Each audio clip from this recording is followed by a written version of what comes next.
नमस्कार। सुनसरी जिल्लामा भएको दुई समूहबीचको झडपमा परेर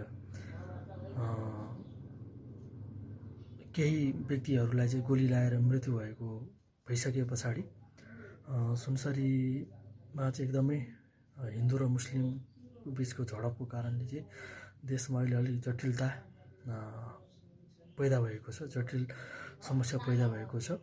स्थानीय प्रशासन, जिल्ला प्रशासन र स्थानीय तहकोमा विभिन्न समयमा छलफलहरू गर्दाखेरि पनि स्थिति साम्य हुनुको सट्टा झन् उग्र हुँदै गइसके पछाडि नेपाल सरकारले सुरक्षा परिषदको बैठक राखेर सेना परिचालन गरेको छ सुनसरी जिल्लामा, र त्यसको बाछिटाहरू चाहिँ तराईको विभिन्न जिल्लाहरूमा देखिँदै गएको छ।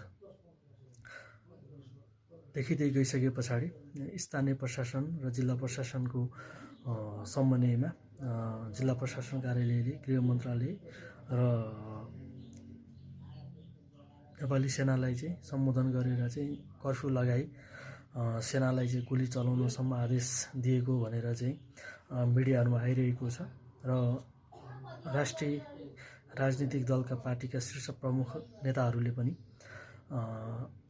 अपिल गरेर चाहिँ स्थितिलाई साम्य बनाउनको लागि र संयमता अपनाउनको लागि सबै राजनीतिक दलका प्रमुख शीर्ष नेताहरूले, बुद्धिजीवीहरूले संयम अपनाई भाइचारा सम्बन्ध कायम राख्नको लागि चाहिँ अपिल गर्नुभएको छ।